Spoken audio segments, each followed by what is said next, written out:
Mobile সংক্রান্ত যে অভিযোগটা হচ্ছে, আপনারা যদি মোবাইলটা দেখেন, মোবাইলের সাইজগুলো এরকম, মানে যেটা আসলে খুবই একটা ডিফিকাল্ট জিনিস টু ডিটেক্ট। আমরা বিভিন্ন টেকনোলজি ব্যবহার করছি, ইভেন অনেক ক্ষেত্রে আমরা কিছু ক্ষেত্রে কয়েকটা ক্ষেত্রে পেয়েছি বন্দি নিজের শরীরের ভিতরে ঢুকিয়েও ইভেন কারাগারে নিয়ে আসছে, বডি অথবা বায়ুপথে নিয়ে চলে আসতেছে। এরকম অনেক কঠিন চ্যালেঞ্জের মুখোমুখি পড়তে হয় এই টাইপের জিনিসপত্র আমাদের খুঁজে বের করতে। এই জন্য আমরা আইন শৃঙ্খলা রক্ষাকারী বাহিনীর কাছে রিকোয়েস্ট করেছি যাতে এই মোবাইলগুলো অবৈধ, সেগুলো যাতে বাজারে বিক্রি না হয় এবং যাতে বিক্রি করার সুযোগ না পায়, এটা বন্ধ করার জন্য। একটা নিউজ গত কয়েকদিন ধরে যে কারাগারে বেশ কিছু বিশেষ বন্দী তারা বিভিন্ন রকমের বাসার খাবার খাচ্ছেন অথবা একদম রাজার হালে আছেন, এরকম টাইপের একটা নিউজ আমরা দেখতে পাচ্ছি। আসলে আমার এখানে ঢাকা জেলের সুপার ওখানে বসে আছেন, ডিআইজিও বসে আছেন, এবং আমি আপনাদেরকে নিশ্চিত করতে পারি যে কারাগারে বর্তমানে আমরা ন্যায়সঙ্গত আচরণ করার জন্য যে প্র্যাকটিস, ওইটা চালু করার চেষ্টা করছি এবং আমরা করছি। এক্ষেত্রে শুধু যে বিশেষ বন্দী তা না, যে কোনো বন্দির ক্ষেত্রেই আমরা কোনো ছাড় দিচ্ছি না এবং এটা এনফোর্স করার চেষ্টা করছি। সো এক্ষেত্রে কেউ যদি বলে যে বাসার খাবার খাচ্ছেন, এটা আমি বলবো যে আমি চ্যালেঞ্জ দিয়ে বলতে পারি যে বাসার খাবার কেউ খেতে পারছেন না, এটা আমি আপনাকে নিশ্চিত করে বলতে পারি। কেউ যদি বলেন যে বিশেষ বন্দীরা কারাগারে মোবাইলে কথা বলছেন, আমি আপনাদের একদম দৃঢ়ভাবে বলতে পারি কয়েকটা কারাগারের ব্যাপারে যেখানে আমি বিশেষ ব্যবস্থাপনার মধ্যে রেখেছি, ওখানে তারা কোনোভাবেই মোবাইল ব্যবহার করতে পারবেন না, এটা আমি নিশ্চিত।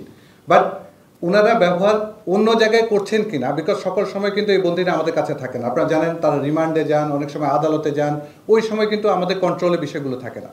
সো আমি একদম 100% আপনাকে কারাগারের ভিতরে কী হচ্ছে এই ব্যাপারে আমি নিশ্চয়তা দিতে পারি, বাট বাইরের ব্যাপারগুলোকে আমি আসলে আপনাদের কনফিডেন্টলি বলতে পারছি না, ওইখানে আমার দুর্বলতা।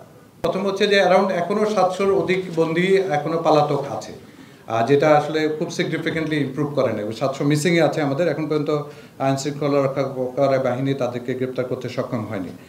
এছাড়া আপনার জঙ্গি অথবা বিশেষ বন্দির কথা বললেন 70, এটাও সর্বশেষ একজন,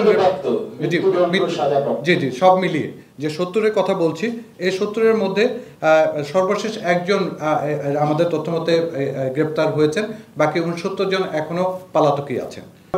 অফিসিয়ালি ধারণ ক্ষমতা হচ্ছে 42,877 এবং বর্তমানে বন্দী আছে আজকে অ্যাজ অফ টুডে 70,065। বন্দীদের সাক্ষাৎকারের জন্য আমরা একটা অ্যাপ চালু করার ব্যবস্থা করছি, খুব শীঘ্রই আমরা এটা ডিপ্লয় করব, যার মাধ্যমে বন্দীরা কিন্তু যারা সাক্ষাৎপ্রার্থীরা বন্দীদের আইডি ব্যবহার করে অনলাইনে তাদের কখন দেখা করতে চান ওই স্লট বুক করতে পারবেন এবং পরবর্তীতে ওনাদের কাছে একটা কিউআর কোড অথবা টোকেন থাকবে, যেটা কারাগার গেটে দেখালে ওনারা ওই বুথ সরাসরি ওখানে চলে যেতে পারবেন। এই ব্যবস্থাপনা আমরা, আপনারা যেটা ফিল করছেন আমরাও এটা ফিল করছি যে অনেক সময় এসে তারা হেনস্থার শিকার হন, অনেক সময় দেখা যায় টাকা পয়সা লেনদেন হচ্ছে সাক্ষাৎকার বিষয়গুলো। এগুলোকে অ্যাভয়েড করার জন্য অনলাইনেই প্রসেসটা চালু হবে এবং বন্দীরাও জানবে তার দেখা সাক্ষাতের সময় কখন, এবং যে সাক্ষাৎ করতে চান অথরাইজ ওয়ান, ওনার কাছে মোবাইল নোটিফিকেশন যাবে যে ওনার আগামীকালকে সাক্ষাৎকারের ডিউ আছে এবং উনি ওই সময় ধরে গেলে উনি নির্বিঘ্নে সাক্ষাৎ করতে পারবেন বলে আমি বিশ্বাস করি। জি, আরেকটা বিষয় একটু ক্লারিফাই করি ফার্দার, আমার ডিআইজি অ্যাড করলেন, যেটা হচ্ছে আগে হয়তোবা অনেক সময় যেটা হতো কি টাকা পয়সার বিনিময়ে ডিউ না থাকলে, আপনারা জানেন হাজতি এবং কয়েদি বন্দীরা 15 দিন এবং 30 দিনের মাথায় দেখা করতে পারেন। যখন ডিউ না থাকে ওনারা কিন্তু ওইখানে যে বিভিন্নভাবে পোক করতে থাকেন এবং অনেক সময় দেখা যায় প্রলোভনের শিকার হয়ে আমাদের কর্মকর্তারা অনেকে হয়তো এই সুযোগটা করে দিতেন। বাট আমরা এখন কিন্তু ভেরি স্ট্রিক্ট অ্যান্ড ফার্ম, যখন ডিউ এর আগে এবং যাদের দেখা করার কথা এ ব্যতীত কাউকে আমরা দেখা করার সুযোগ দিচ্ছি না এবং এটা যথেষ্ট পরিমাণ শক্তভাবে এনফোর্স করা হচ্ছে। যে কারণে হয়তো অনেক সময় শুনবেন যে সারাদিন, বাট সে যদি ডিউ না থাকে সারাদিন কেন, সারা মাস বসে থাকলেও কিন্তু সে দেখা করতে পারবে না। টোটাল আমার প্রথম শ্রেণীর যে আপনি যদি বলেন শ্রেণীপ্রাপ্ত বন্দী আছে 151 জন।